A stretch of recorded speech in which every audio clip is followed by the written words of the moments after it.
So, how about beneficiary mistakes becoming more and more of an issue that can be truly very, very costly for your family? And so we're going to talk on this week's program about some of the things that you need to be aware of when you're naming, or hopefully you are naming, a beneficiary on your IRA, your 401k, whatever it may be. And then we're also going to talk about, this sort of goes hand in hand, these two topics, the importance of making sure that your loved one understands the overall financial picture. Boy, this is an issue that we run into a lot, where there just hasn't been, usually in a couple, there's sort of one that kind of runs the finances, and maybe the other one sort of knows about them loosely but doesn't know them in detail. That's where a lot of problems can actually happen. So those are the topics that we're going to talk about. Joining me on this week's edition of Dollars and Cents to help us chat through all of that stuff, Kristin Castello, welcome back to the program. Thank you, Joel. Happy to be here. Good morning. Awesome. We are excited to have you here as well. Of course, for our listening audience, this, in fact, is another edition of Dollars and Cents, where we help you make sense out of all of life's decisions involving your dollars.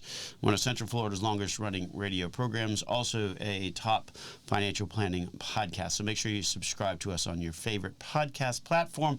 Any trouble finding our channel, go to our website, nelsonfinancialplanning.com. There you can get connected. My name is Joel Garris, certified financial planner, certified financial fiduciary. And as we mentioned, joining me on this week's program, Kristin Castello, certified financial planner, certified financial fiduciary, and as an extra bonus, CPA. So I guess big news this past week was the government shutdown finally ended. Mm-hmm. Yeah. So everybody can stop freaking out about their flights. Correct.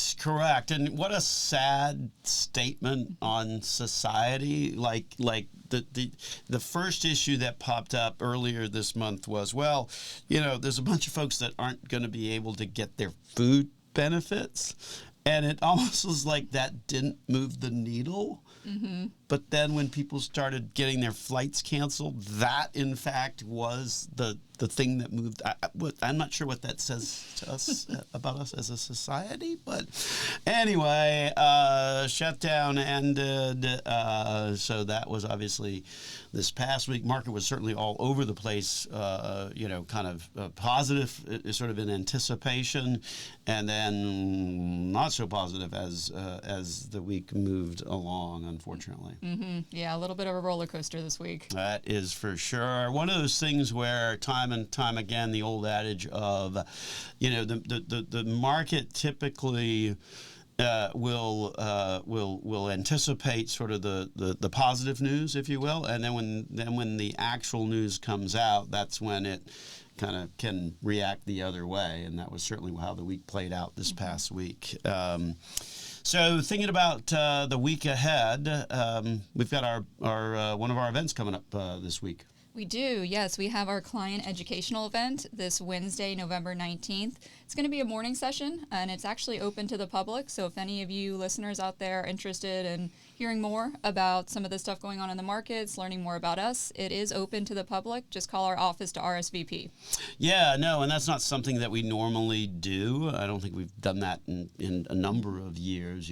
These educational events are reserved exclusively for our clients. But one of the things that struck us is that more and more we see where the lack of financial education is just so rampant out there. And so particularly as we start to see an increase in volatility in the markets, we just thought it would be nice to, during the holiday season here, to just kind of open up the invite list. So if you're interested in attending, and we're going to have a good conversation about some of this growth stuff, this AI stuff. The individual that will be the speaker along with myself is actually sort of a growth portfolio manager. So should be an interesting discussion to kind of help make sense out of all of what is happening out there in the world at large these days. Yeah, and also that event kicks off our food and toy drive for the season. So we are a kind of collection spot for Toys for Tots and then also for Second Harvest Food Bank. So if you are attending that client educational event next Wednesday, feel free to bring any toys or food that you'd like to donate. Or if you just want to stop by the office sometime between now and December 5th, anytime during our open hours, so weekdays 9 to 5, we are happy to take any of those donations. Yeah, and I guess this the toy and food drive that we do, that's an annual thing that we've been doing for a few years. But I would imagine, that this year probably more important than ever. Given the impact of the government shutdown, and then the following week is tees us up for Thanksgiving, which I guess Thanksgiving's still a holiday. The stores are already decorated. I guess Santa Claus is right around the corner.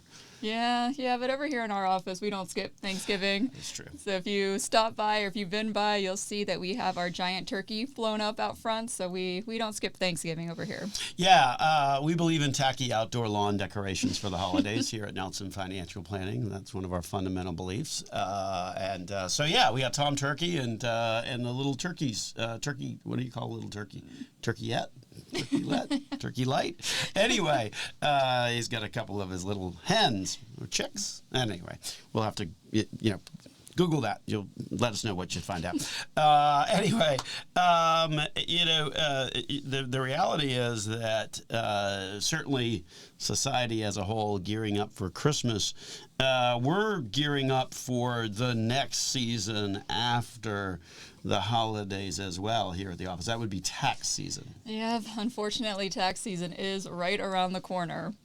So there are some things that were passed with the One Big Beautiful Bill that came out over the summer that just to kind of keep in the back of your mind as we're going into tax season this year. So what we're going to do is give you just 3 of the top ones to kind of keep in mind.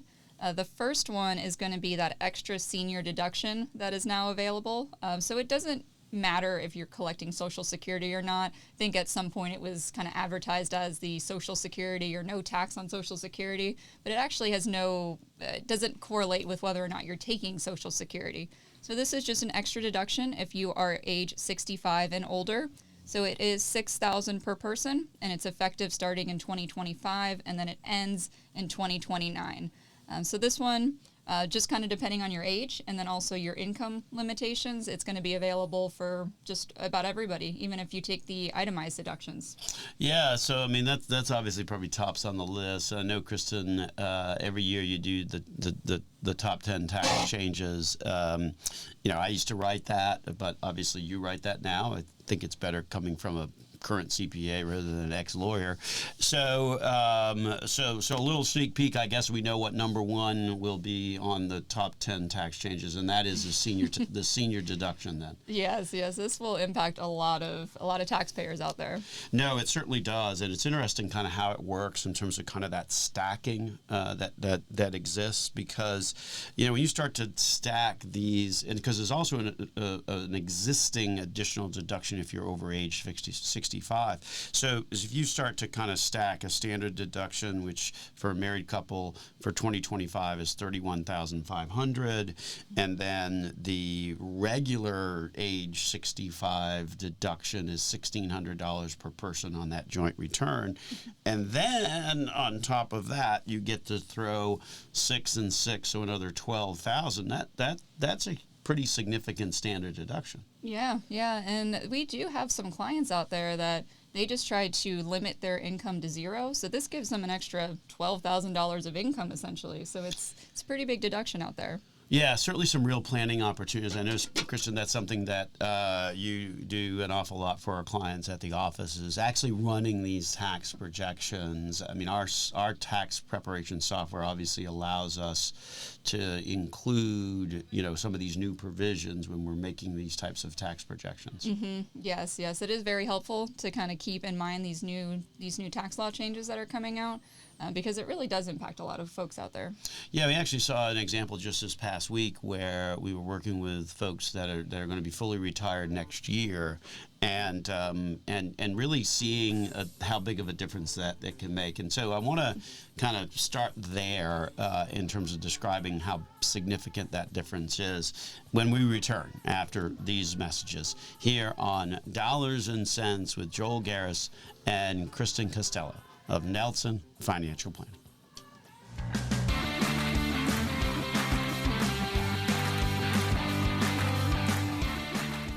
Welcome back to Dollars and Cents, where we help you make sense out of all of life's decisions involving your dollars. So right before the break, we were talking about some of the big tax changes that are coming out. We were just going to highlight some of the top 3. So we were previously just talking about the new senior deduction. So it's an extra $6,000 per person if you're over age 65. So we're going to go into some examples of where that may be a good planning benefit for some of you folks out there. So my name is Kristin Castello. I am a certified financial planner as well as a certified financial fiduciary and a CPA. And I'm joined here with Joel Garris. He is also certified financial planner, certified financial fiduciary. So we are both at Nelson Financial Planning, and we are here to just kind of give you some insights into how to just kind of get ready for tax season this year. Yeah, and basically help you make better decisions with your money. That's what it all comes down to, something we've been doing at the office since 1984.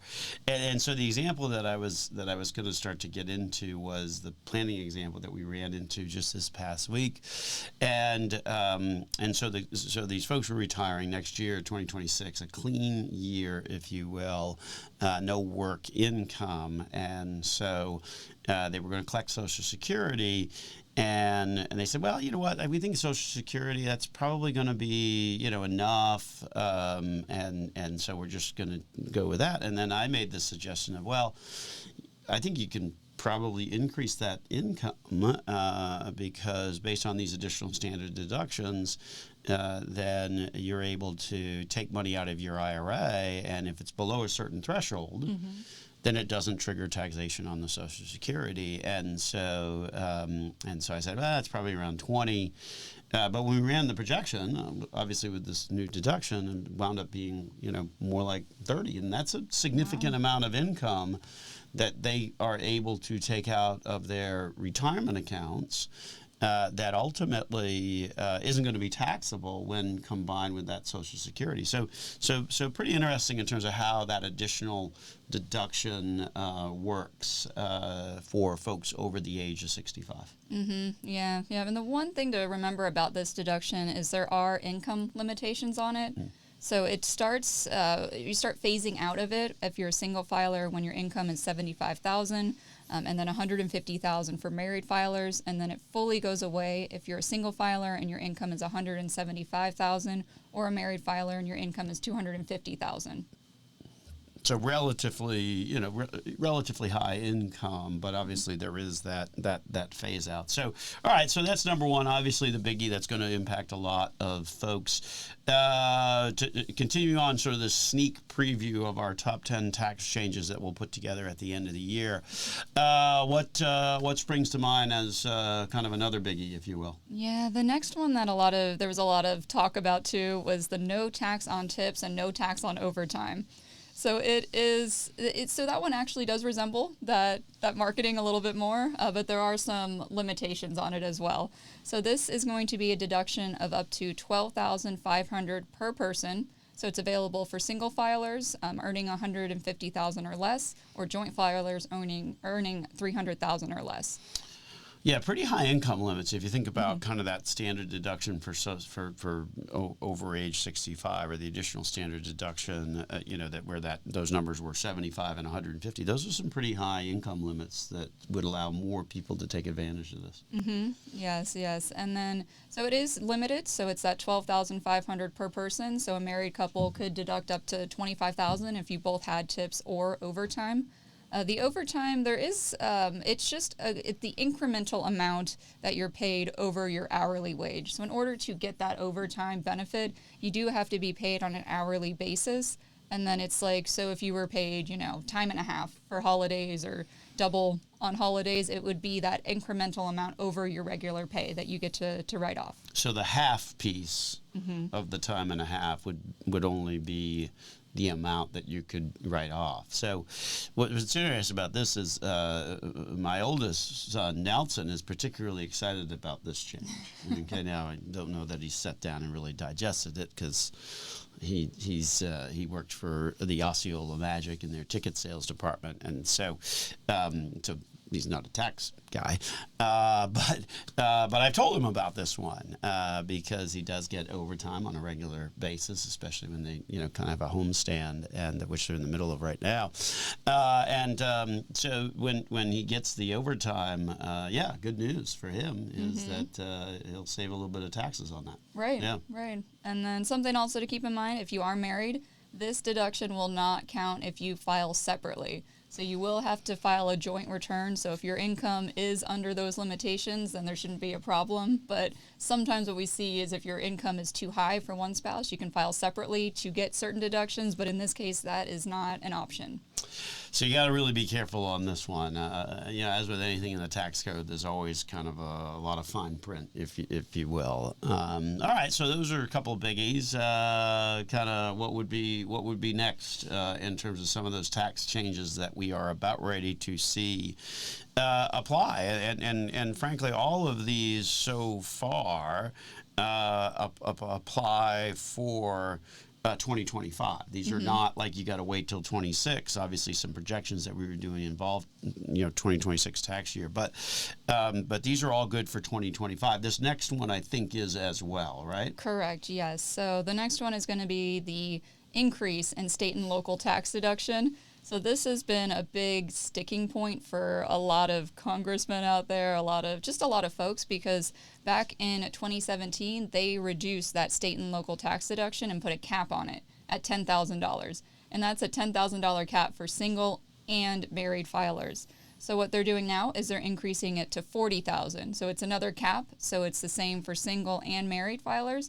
But starting in 2025, it does give you the option to write off more of those property taxes, more of those, local taxes, and get more of a benefit.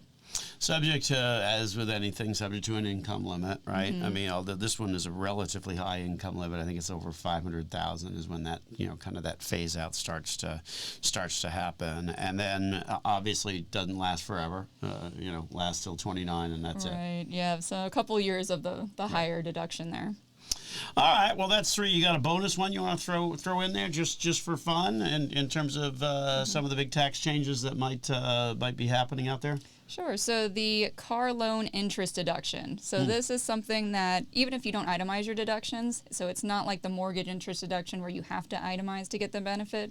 This is an above the line deduction. So anybody that potentially has car loan interest, but from a new purchase, it has to be a new purchased vehicle.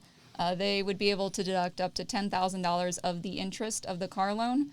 But keep in mind there is some income limitations on this as well. So if your income is $100,000 for single filers and $200,000 for joint filers, then you would be able to take this deduction. Another one that is good for 2025. So the taxes that you're about ready to start to get organized on, that you need to make sure that you are gathering this information as well to make sure. Now, key distinction there is it's got to be a new vehicle. It also has to be assembled in the U.S., if I remember that one correctly. Yes. And then, there's certainly that income limit as well that applies. But you've got some interesting additional comments on this one. So why don't you share that with our listeners? So sometimes the government puts out tax legislation because they want to incentivize folks to do certain things. So previous years, there's been a big push for solar. So there was a huge tax credit if you went out and got solar panels or energy efficient types of, AC units, water heaters, that sort of thing. So a lot of people kind of justified getting these purchases because they can offset a good amount of the cost. Whereas with this one, it's a little, I wouldn't necessarily recommend going out and buying a new vehicle just to deduct up to the $10,000 of loan interest. Because if we kind of run the numbers on that, if you're getting a car loan at, 6, 7, 8%, that's a $150,000 car to deduct up to $10,000 of interest.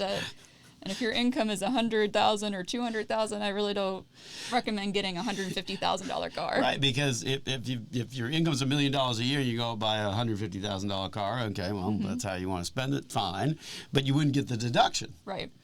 So but in order to qualify it, you're clearly in the range of you probably shouldn't be buying a $150,000 car in order to get the $10,000 of interest. Anyway, so that's kind of the wrap on that topic. When we return, we're going to talk a little bit about making sure that your retirement accounts have the right beneficiaries on them. Some of the kind of pitfalls that can happen if you don't. Coming up next here on Dollars and Cents with Joel Garris and Kristin Castello of Nelson Financial Planning.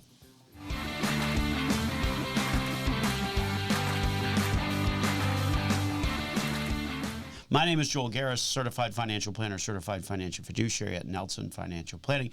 Joining me on this week's program, one of the fellow team members at Nelson Financial Planning, Kristin Castello, who's a Certified Financial Planner, Certified Financial Fiduciary, and a CPA. If you get another designation, it's going to just be too many letters. Okay, so I think I'm tapped out. You're tapped out. Well, still. Anyway, we're going to talk about a little bit about the importance of making sure that your retirement accounts really do have beneficiaries that are properly named. And we're going to go through a variety of points in this segment for our listeners, Kristin, and kind of talk about the problem, kind of bring it home with sort of a story or something that we've seen, and then ultimately what the solution is. I guess naming the right person is pretty important at the end of the day. Yep. And I mean, we see this kind of all the time. So we'll kind of give you some client stories that we've seen and just give you from some perspective and some tips how to fix that for the future. Yeah, and a lot of this comes actually from a Wall Street Journal article recently that sort of featured this discussion as well. So you certainly want to give them credit because they had a lot of good ideas that we wound up sort of incorporating into this segment of the podcast. So the reality is that one of the biggest issues is not necessarily paying attention to the forms. Look, these accounts all will have specific forms that are unique to that particular account provider, whether it's your 401k provider or your IRA custodian. And a lot of people would say, oh, well, I've got a will or I've got a trust or whatever the case may be. But it's those forms and completing them correctly on those accounts that actually will determine who inherits that IRA or that 401k. And a lot of people kind of miss that piece, if you will. Yeah. They think that because they have a will sort of tucked away somewhere, that will dictate how the assets will flow. But that's not necessarily the case. So they're on these accounts. So if you have a 401k or an IRA, there's going to be a specific form from that company. So if you have multiple IRAs, they're going to have multiple different forms depending on the company. And so whatever you list there, that's going to be how the assets flow. So if you haven't updated that and you got a will afterwards, it's still going to go based upon what you initially wrote on these beneficiary forms. Yeah, I mean, you often hear stories about how, post a divorce, an ex-spouse winds up inheriting something because the ex-spouse wasn't taken off or the new spouse added. We've certainly heard that story play out with respect to life insurance. And then there was one, I think, that you were dealing with as well, where this really came home to roost. Yes. So it was this client. She had actually inherited quite a bit of money from a very, very distant relative. It wasn't even on her side of the family. It was on the other side. It was somebody she'd never met before, never really even heard of too much before. Oh, wow. But then she ended up inheriting quite a bit of assets and actually property too. But kind of thinking back to who she inherited it from, that may have not been the intent, know. So if there was just no beneficiaries listed and kind of going down the family line, that was one of the last living relatives. Key takeaway on that part, obviously, is make sure you're reviewing and updating your beneficiary forms regularly. You've got to use those forms, particularly after major life events, to make sure that you are updating those forms on a regular basis to make sure that they reflect your current situation and what you actually want to happen. Because one of the things that folks sometimes do, and this doesn't work so well, is that they will name their estate as an heir. I think that's kind of one of the common mistakes that we see, where they just say, oh, well, the estate of the estate of John Smith, and just let it go to that. Right, because then that will eventually sort of follow the will, but it's a whole tax mess for your beneficiaries. So with these estates being the beneficiary, they don't have the same rules as individuals. So the estate is going to be its own entity, and they have different tax rules. So when it comes to inheriting retirement accounts, individuals have 10 years to liquidate that account, whereas an estate sometimes has 1 year, depending on who's holding it. So we actually saw this play out with one of our clients, and unfortunately that was a huge tax bill. Pushed him up into the 32% bracket because he had to liquidate all of it all at once, versus if you were able to split it up over 10 years, probably would have been in the 22% bracket every year. So that's a permanent 10% of loss there that went off to taxes that unfortunately it could have been mitigated if the beneficiaries were designated correctly. Yeah, I mean, obviously the key takeaway in that situation, Kristen, is it's best to name a person when you're setting up a beneficiary designation. It's always best to name a person, or you could also name a trust, so long as that trust was sort of set up to benefit a person as a beneficiary. The tax laws, the IRA tax laws, allow that to sort of look through to who is the ultimate beneficiary on a trust. But beyond that, if you name the estate or just leave it blank, then you wind up having much bigger issues. Unfortunately, yes. And it's also more tax reporting too, because the estate has its own tax return. So it's just another burden on the beneficiaries. Yep. So then, in terms of other thoughts on this, the notion of adding in contingent beneficiaries all sort of goes hand in hand with what we're talking about here.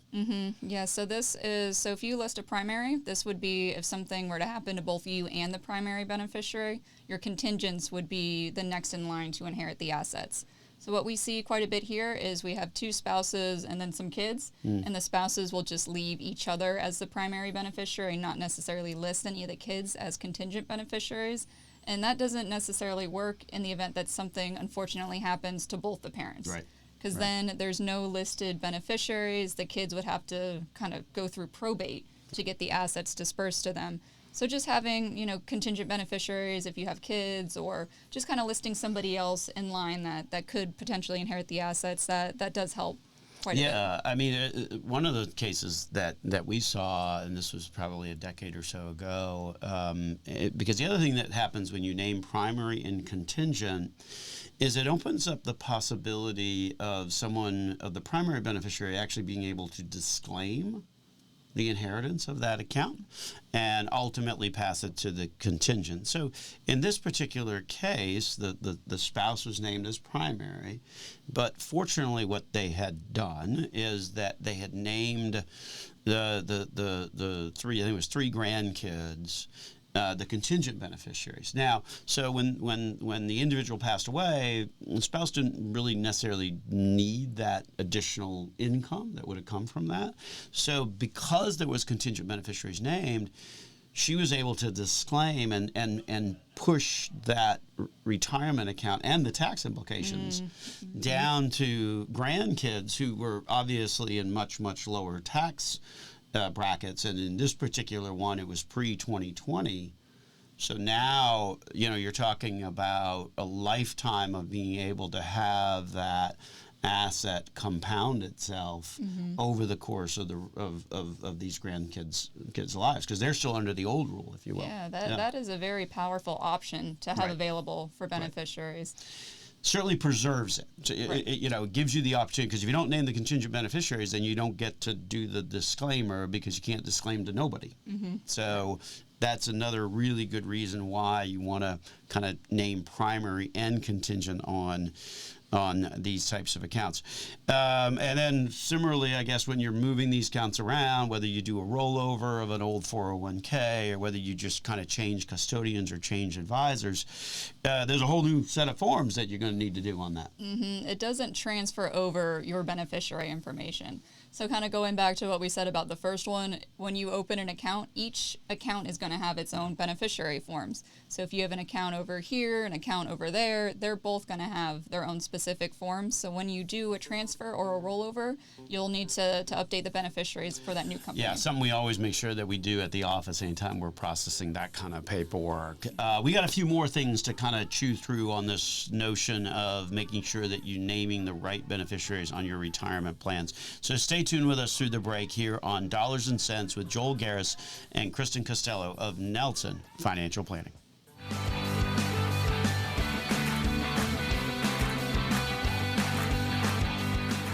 Talking a little bit about some of the pitfalls that can happen when we talk about beneficiaries or the lack of beneficiaries on a retirement account or a 401k. We've certainly talked through a number of issues that we've seen, Kristin, at the office, from folks just not bothering to fill out the beneficiary forms to thinking that, the will's going to cover it.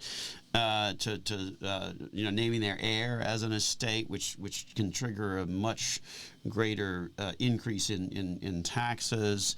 Not naming contingent beneficiaries was one of the ones that we were talking about before the break, and then making sure that you're completing all of that paperwork. But this is a long list of things that can happen, and some of the key takeaways, things like making sure that you complete primary and contingent beneficiaries, making sure that you're doing the right paperwork, making sure that you're filling out the forms correctly and naming people. All of this pretty important stuff, that's for sure. Yes, and we do have a couple more for you. So the next one on our list here was do not rely on the default heir list. So if you don't list any beneficiaries, it's going to go to potentially the default option for whichever company that provider is. So usually it's going to be the spouse, then the children, potentially parents, siblings, and then an estate. But this could leave out important people. So it could leave out things like stepchildren. It could also not take into account whether you might not have a good relationship with one of your children or your spouse, or maybe it's an ex-spouse, something along those lines. No, and that kind of goes hand in hand with kind of the other issue that we see is that, when it comes to a qualified plan, so like a 401k or something like that, to not name the spouse often as the primary beneficiary often requires a spousal waivers where that spouse has to sign a document saying, yes, I understand and I acknowledge that I'm not going to be named the primary beneficiary or not fully the primary beneficiary. And those are the kinds of things that's required paperwork that you've got to make sure that you're doing. Yep, and usually it needs to be notarized too. It's pretty complete paperwork there. Very true, very true. Same thing, I guess, with divorce as well, right? I mean, that's where you got to make sure that you probably want to go and update those forms on a relatively quick basis in the event of a divorce. That's for sure. Yep, or your ex-spouse could end up with your retirement savings. Right. No, that's exactly right. And then similarly, when it comes to trusts as well, and this is one, this is almost probably a whole nother topic for a different show, but we see a lot of this where, people have trusts, they've got these 50 pages, they'll sign, executed, all looks fine, but then there's the funding part of it. And I think more and more we see where folks just haven't completed or fully gone through the steps to implement that proper estate plan. Right. So they'll have the document, they'll spend, all the time, hours, money getting the document together. But if you don't retitle your accounts or update potentially your beneficiary designations to list the trust, then the trust doesn't really have much of an impact. Right. No, I mean, if the assets are entitled in the trust, or if the trust is named as a beneficiary, then the trust is just a bunch of words on paper that you paid a bunch of money for, and it's not going to have any operation at all. Yep, and we have seen this quite a few times. We actually had an incident where we saw somebody who reached out to a trust management company. They set up a joint account, not even a trust account. They were paying the management fee for a trust. It was a whole mess. So another example of if you have a trust, make sure that your assets are titled in the name of the trust. That is for sure. And there's another show even on that topic. Make sure you also, whoever it is that you're working with is setting up the accounts correctly too. We have seen more than one issue on more than one occasion on that. So, well, one of the things that sort of goes hand in hand with this notion of making sure that you're properly designating your beneficiary is, making sure that, with respect to your loved ones, there are certainly some things that you can do now to just have that process be as smooth as possible. And some of this comes, again, sort of courtesy of another Wall Street Journal article where it sort of described the scenario that you were sharing with me earlier, Kristin. Yes, it was a couple. So the husband had handled all the finances. He had kept spreadsheets. He was doing his own trading. It was all kind of in his court to handle. And she just really was not involved. So he passed away unexpectedly, and she inherited, a multitude of different accounts that she really did not know what to do with. And it really left her overwhelmed and frustrated and very, very confused. So something that she was really just wishing that her husband had done is just share more of the financial information, make it easier for her to understand, even just knowing where the accounts are. Passwords, usernames, that sort of thing. We see this all the time. And, just this past week, we were working with a longtime client who, they've started to develop some health issues, some memory issues. And so that's a big part of every conversation is sort of focused on that. Like, what's going to happen? How is she going to manage this? Even now, she doesn't really necessarily have any interest in it. And so we were kind of working through like some specific steps that they could do.